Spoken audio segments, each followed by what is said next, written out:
Blog Talk Radio. Hello, everyone. Welcome to Laurie Smith on Blog Talk Radio. Good evening. It is 9:30 p.m. here in Calgary, Alberta, Friday night, October the 29th. I'm happy to be here. This is Child Abuse Prevention and Human Rights Abuse Prevention is Up to Us. 30-minute live internet streaming radio broadcast from blogtalkradio.com. And I have the chat room opening up right now, so if anybody would like to sit in there, that's great. I'll pop the link in there for what I want to talk about tonight. Let's see. Wednesday night we were looking at an article about the FILICIDE and the whole issue of parents, killing their children, parents who kill their children. It's a little different than the infanticide, which is, infants. FILICIDE is like children that are under the age of a certain age. They're different age groups and different terminology for that, right? Well, on that website we were looking at there on Wednesday night, there is a PDF, and this PDF is it's got some great information on it regarding the effects of childhood stress on health across the lifespan, right? And I think this is really important to take a look at for many reasons because, I'm a survivor, right? So I know firsthand what the effects of childhood stress causes on a person, all the way through their lifetime. But a lot of people might not know just how hard it is on children to experience stress and experience violence in the home and abuse and whatnot, what it really does to them, you know what I mean? And this is a great article. And so I thought we'd just kind of take a look at it. It's 18 pages long, this PDF, so I don't think we're going to cover the whole thing. But I wanted to just take a look at it, and I'll give you the link. It's http://FILICIDEPA, FILICIDEPA.org/images/stress_1_.pdf, and that's the link.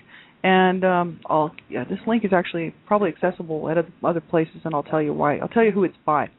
Hello to Storm Chaser. We have my good friend here in the chat room, and I'll just pop that link in for you. It's an awesome PDF. I just read into it this first time I've seen it, this PDF, and I'll just read where it's from. Scroll back up to the top of the page here. So yeah, thanks everybody for tuning in. I really appreciate it.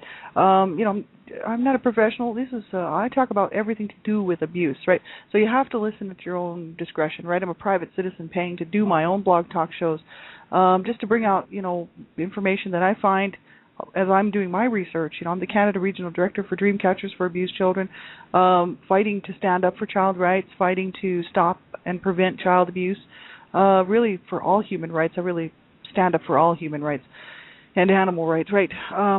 Someone's got to do it, and I feel the call to do it. So, also a survivor, right? So I'm, looking at this in many different ways, able to see both sides of the whole thing, kind of looking at it from the outside as well as the survivor's point of view. And, we all need to be a voice, right? I mean, this is the whole thing. I just want it to be one more voice out here, right, with everybody else speaking out against abuse, right, saying we have to stop child abuse, we have to stop domestic violence, we have to stop abuse, period. And so I'm glad to be able to be one more voice, right, and that's what we need, everybody standing up and saying, hey, we have to find the answers to these problems, we really do. And it isn't going to happen by us just turning a blind eye and walking away from it because we don't want to hear about it or because it makes us uncomfortable, because the topics of abuse, of course, they do make a lot of people really uncomfortable. And, I know myself, it's not fun to listen to. But the whole issue is that if we don't address this stuff, then it's never going to change.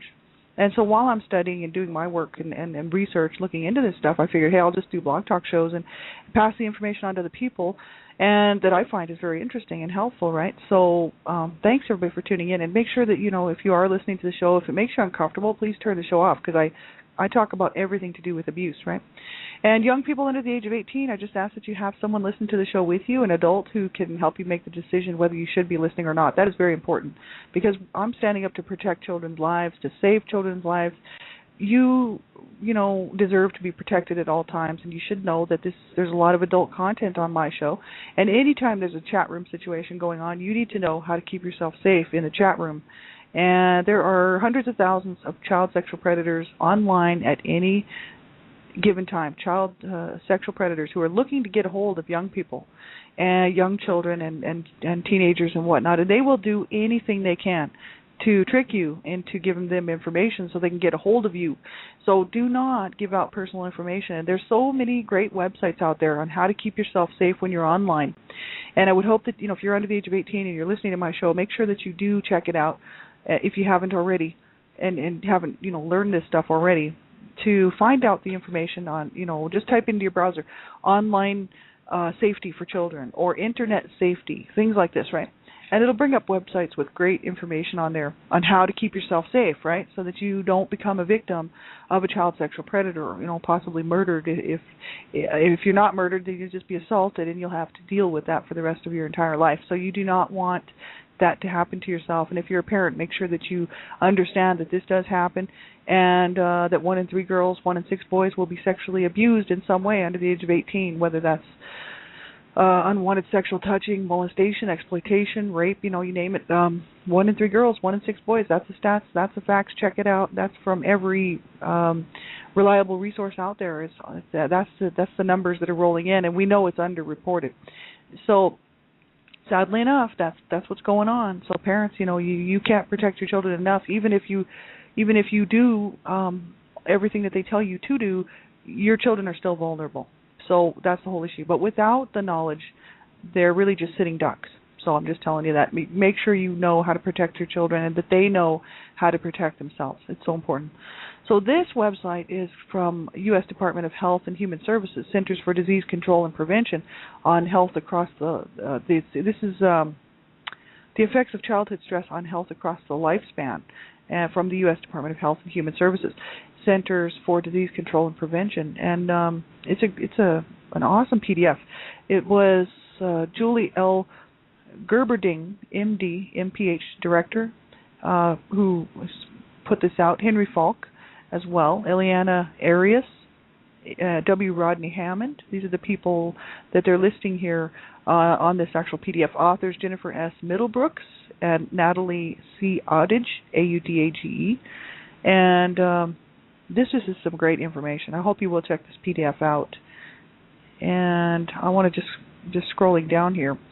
The effects of childhood stress on the health across the lifespan. It says stress is an inevitable part of life.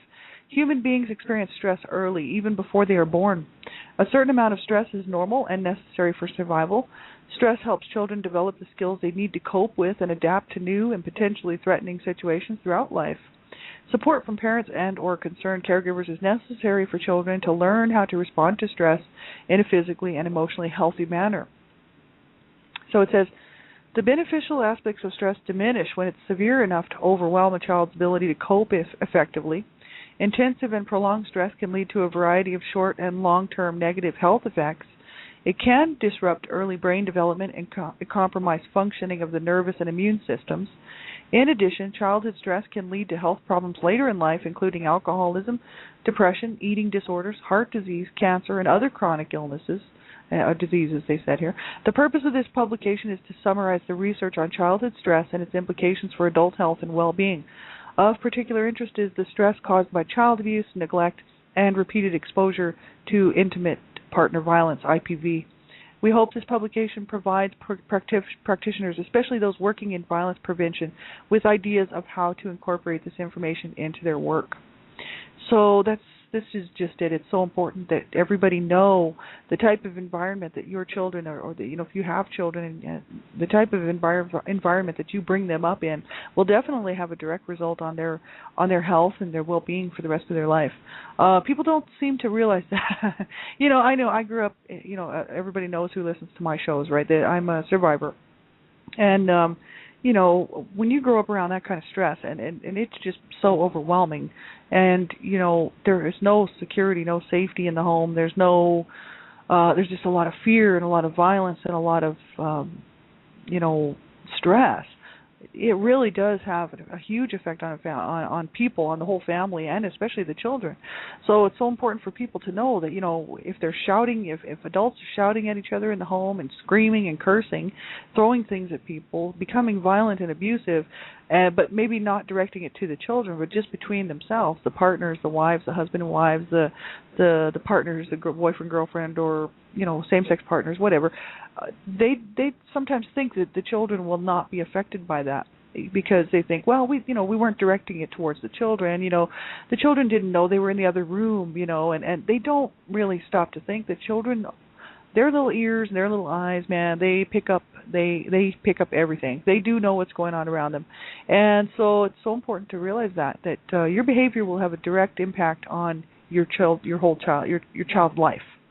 A lot of parents just like to think the kids just magically grow up and just do their own thing. It's just not the case. The kids are everything that you do, your children will experience and they will take it with them, right? So your behavior is your child's life is the direct result of your behavior, believe it or not. So it says here, types of stress. Following are descriptions of the 3 types of stress that the National Scientific Council on the Developing Child has identified based on available research. So positive stress, they talk about. These are the 3 types of stress. Tolerable stress and toxic stress. So that's the 3 types that they want to talk about here. And we'll look at the positive stress. Because, see, stress is actually, necessary. With some stress, I was reading this one article a long, long time ago. They were saying that without stress, the human body couldn't even survive. I guess there's something about the whole idea that the body actually, the human mind and body, the whole aspect of being human is that we do need some stress. Otherwise, we just, I don't know. There was some medical reason for it that we actually had to have a little bit of stress, but it has to be the right kind of stress, and not toxic stress and this crazy stress, right? Positive stress results from adverse experiences that are short-lived. Children may encounter positive stress when they attend a new daycare, get a shot, meet new people, have a toy taken away from them. This type of stress causes minor physiological changes, including an increase in the heart rate and changes in the hormone levels. With the support of caring adults, children can learn how to manage and overcome positive stress. This type of stress is considered normal, and coping with it is an important part of the development process, right? Because we have to learn, like as children need to learn that things are going to happen to them. They're going to have to get a shot. They're going to have to go to the doctors. They're going to have to go to the dentist. That's stressful. I don't know how many people have spent that much time in the dentist seat, but I've spent my whole life in the dentist chair, and I tell you, every time I go, it stresses me out to the max because I was going as a child. I'm still going, and my teeth are messed up, and so every time I go, I know it's going to cost me at least $1,000, and it's going to hurt, right? So the stress levels are pretty high. But when you're a child and you're going into the dentist, it can be pretty stressful. But see, they do need to learn how to cope with some stress. You can't just try to put your kid in a protective bubble and keep them from every stressful thing. That's just not a healthy way, right? They do need to learn that some stress is normal. And that, we can learn to handle things, we can learn to make it through the dentist visit, we can learn how to cope, and, that's the whole thing with a caring adult, caring parent who does care and doesn't just, not want to hear it from the child and keep, telling the child that what they think is not important, right? We can learn to help children deal with, obviously, with normal amounts of stress, right?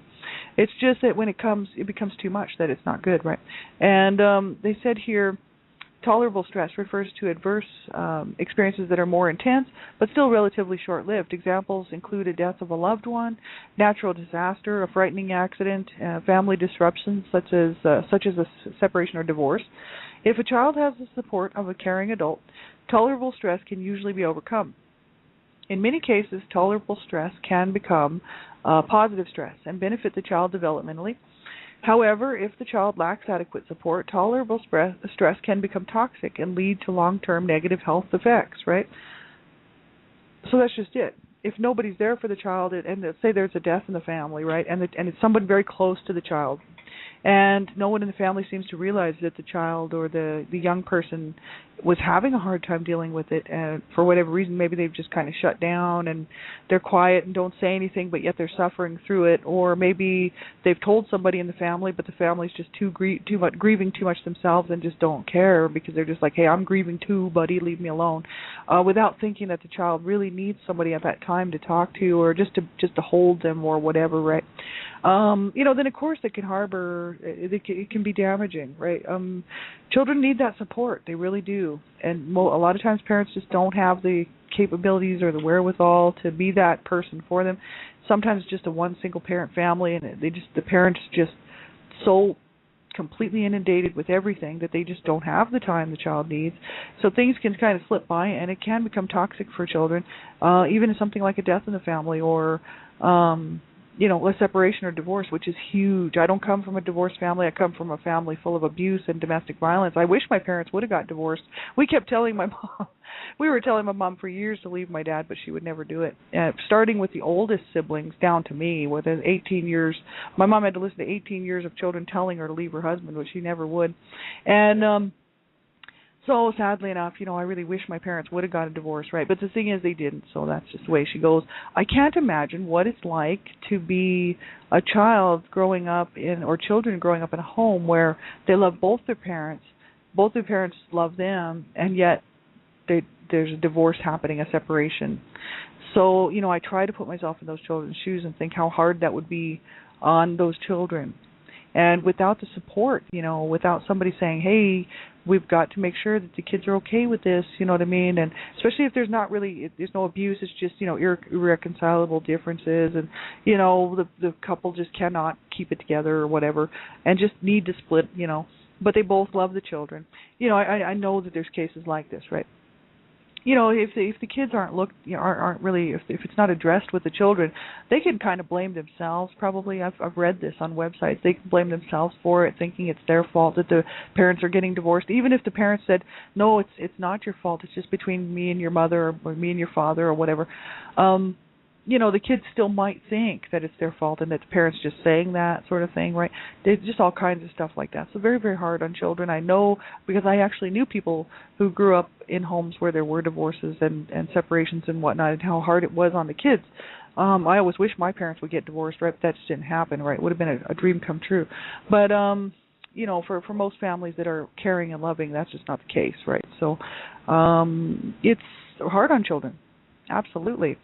And so, I have Donna here as well. Hello, Donna.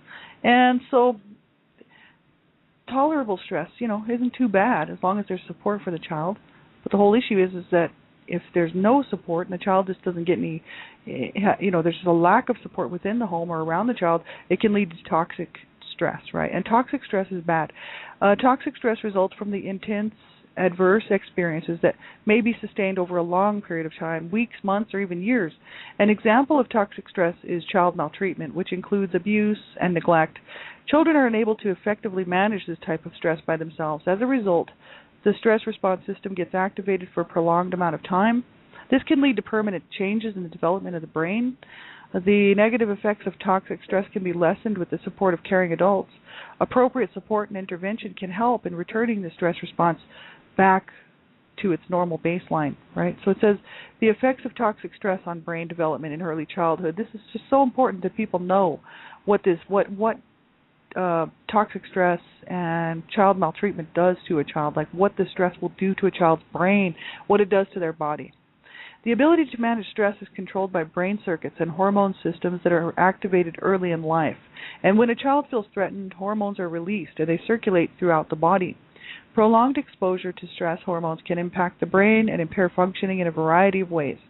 So it says toxic stress can impair the connection of brain circuits and in the extreme result in the development of a smaller brain, right? Brain circuits are especially vulnerable as they are developing during early childhood. Toxic stress can disrupt the development of these circuits, and this can cause an individual to develop a low threshold for stress, thereby becoming overly reactive to adverse experiences throughout life. And high levels of stress hormones, including cortisol, can suppress the body's immune response. This can leave an individual vulnerable to a variety of infections and chronic health problems. And sustained high levels of cortisol can damage the hippocampus, an area of the brain responsible for learning and memory. And these cognitive deficits can continue into adulthood. They said here the National Scientific Council on Developing Child has been studying the effects of toxic stress on brain development. Papers summarizing the scientific literature can be found online at www.developingchild.net. I haven't checked that link out, but I will be sure and take a look at that. They said the effects of toxic stress on adult health and well-being. So research findings demonstrate that childhood stress can impact adult health. And the Adverse Childhood Experiences ACE study is particularly noteworthy because it demonstrates a link between specific like violence-related stressors, including child abuse, neglect, and repeated exposure to intimate partner violence, and risky behaviors and health problems in adulthood. So it demonstrates a link between these things, the violent-related stressors, including child abuse, neglect, repeated exposure to intimate partner violence, and risky behaviors and health problems in adulthood. So it links those, right? The ACE study, a collaboration between the Centers of Disease Control and Prevention, the CDC, and Kaiser Permanente's Health Appraisal Clinic in San Diego, used a retrospective approach to examine the link between childhood stressors and adult health. Over 17,000 adults participated in the research, making it one of the largest studies of its kind. Each participant completed a questionnaire that asked for detailed information on their past history of abuse, neglect, family dysfunction, as well as their current behaviors and health status. Researchers were particularly interested in participants' exposure to the following 10 ACE: abuse, emotional, physical, sexual, neglect, emotional, physical, household dysfunction, mother treated violently, household substance abuse, household mental abuse, parental separation or divorce, incarcerated household member. General ACE study finding. The ACE study findings have been published in more than 30 scientific articles. The following are some of the general findings of the study. Childhood abuse, neglect, and exposure to other adverse experiences are common. Almost two-thirds of study participants reported at least one ACE, and more than 1 in 5 reported 3 or more. So that was like, whether it was abuse or, domestic violence or whatever. The short and long-term outcomes of ACE include a multitude of health and behavioral problems. As the number of ACE a person experiences increase, the risk for the following health outcomes also increases. So that's alcoholism and alcohol abuse, chronic obstructive pulmonary disease, depression, fetal death, illicit drug use, ischemic, I guess that's how you say that, ischemic heart disease, liver disease, risk for intimate partner violence, multiple sexual partners, sexually transmitted diseases, smoking, suicide attempts, unintended pregnancies. ACE are also related to risky health behaviors in childhood, and adolescence, including pregnancies, suicide attempts, early initiation of smoking, sexual activity, and illicit drug use. It says as the number of ACE increases, the number of co-occurring health conditions increase. So they said here, there's like tables. They list for men and women for the percentages of the men and women in the study, how many actually came in for household mental illness, parental separation or divorce, abuse, domestic violence and whatnot. So you can check those tables out on this actual study. It's really quite interesting. So they said child maltreatment and its impact on health and behavior. 25% of women and 16% of men reported experiencing child sexual abuse. Participants who were sexually abused as children were more likely to experience multiple other ACE. The ACE score increased as the child sexual abuse severity, duration, and frequency increased, and the age at first occurrence decreased. Women and men who experienced child sexual abuse were more than twice as likely to report suicide attempts. And it's, that's pretty sad, right? I mean, I'm a survivor myself, right? So I know, how hard it is on these people out here, I know a lot of survivors. So I've known lots of people who were sexually abused as children, right? So, and including myself. So that's the thing. It is very, very hard on children. They grow up to be adults who then, if they haven't gotten help with their issues, and gotten some healing and treatment, and got some real help with their healing, they can quite often, just feel that it's just, there's no sense in sticking around, and quite often will attempt to commit suicide, and some follow through with it and some don't, But it's very, very sad, and it's so incredibly hard on people, and these children certainly didn't deserve that, Nobody deserves to be abused in any way, and then to have to go, through life with these issues that you may or may not get help with. And some people are just so abused for so long that the psychological damage is so heavy duty that, they almost never recover. I actually know people like that. And so, and I just keep them in my heart and my prayers. I know how hard it must be for them. You know what I mean? My healing journey's been a lot easier than that. And it's so hard for some of these people. I know, because I know where they've been, I know what they've been through, and it's horrible. It's absolutely horrible. We have to stop child abuse. We really do. We have to do whatever we can to stop child abuse, child maltreatment, and child neglect, and stop it now. A strong relationship was found between frequent physical abuse, sexual abuse, and witnessing of intimate partner violence as a child and a male's risk of involvement with teen pregnancy. Women who reported experiencing 4 or more types of abuse during their childhood were 1.5 times more likely to have an unintended pregnancy at or before the age of 20. Now that's pretty bizarre, isn't it? People would think, well, what's the correlation? You know, there's a lot of correlations to that.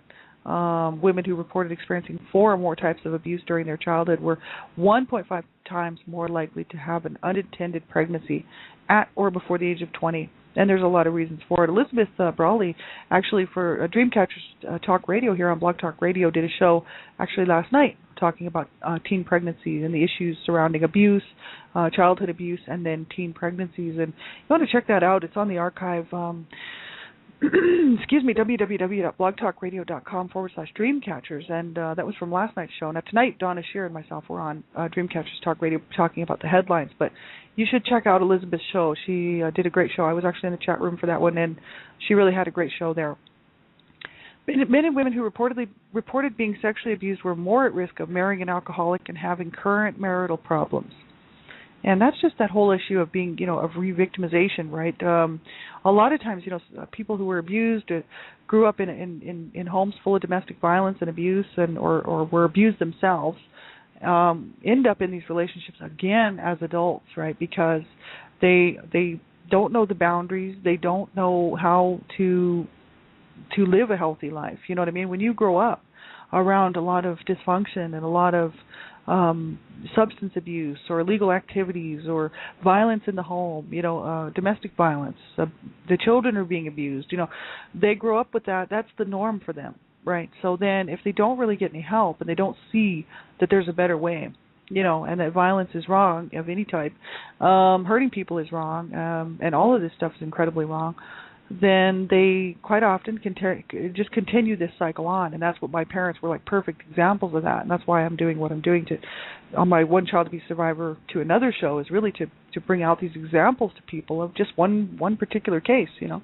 And if it's really important for people, if you are a survivor, to make sure that you get some help, and not pass the cycle on, because that's the whole issue. We just pass this cycle right on without even knowing it sometimes, and because if it's the norm to you, you're just living your life like you always have, and so therefore, why would you even consider that there'd be something wrong with it? The alcohol problem, or the drug use, or the violent behavior, the abuse towards your partner, the abuse towards yourself, self-injuring, and the abuse towards your children, or if you were abused as a child, right? I mean, a lot of people just pass the cycle right on, and it's just really easy to become another, like, re-victimized, right? And so it's not, make sure you get some help, because it does happen to lots and lots of people. It's absolutely horrible. Witnessing intimate partner violence as a child and its impact on health and behavior. It said that study participants who witnessed intimate partner violence were 2 to 6 times more likely to experience another ACE. As the frequency of witnessing IPV, that's the intimate partner violence, increased, the chance of reported alcoholism, illicit drug use, IV drug use, and depression also increased, right? Exposure to physical abuse, sexual abuse, and intimate partner violence in childhood resulted in women being 3.5 times more likely to report intimate partner victimization, right? Exposure to physical abuse, sexual abuse, and intimate partner violence in childhood resulted in men being 3.8 times more likely to report intimate partner violence perpetration, right? So it does have a huge effect on people. This article is great. It goes on to talk about the link between ACE and suicide attempts, depression and whatnot. There's more graphs and more information there. I hope you will go check it out. All kinds of implications for child maltreatment prevention, right? There's all kinds of great info here. So I hope you will go and check this out. There's a couple places you can probably get it, but FILICIDEPA.org, FILICIDEPA.org. That's where I found this. So thanks, everybody, for being here. I appreciate it. You can check my show page. I'll be back on the weekend and next week as well. One Child Abuse Survivor to Another, back again at 6 o'clock in the morning. And have a great weekend. If you need something, get a hold of me on Blog Talk Radio. Thanks for being here, Steve and Donna. Appreciate it very much. And hope you have a wonderful weekend. We'll be talking to you real soon. If you need any information, get a hold of me. I'll be around. I'll be here on Blog Talk Radio as well as on Facebook. So if I can get you any kind of resources or information, or just be an ear or a shoulder, let me know. And just keep reaching out, keep hanging in there, get the information, get the facts, and watch out for the kids in your own life and make sure that they're not being abused, right? That is the most biggest thing that we can do. Learn the signs and symptoms, and then know that we have to do the right thing and look out for kids in our own life, so just to make sure they're not being abused, right? Do the right thing, make the phone call, and get them some help, right? So take care, everybody. Talk to you real soon. Bye-bye.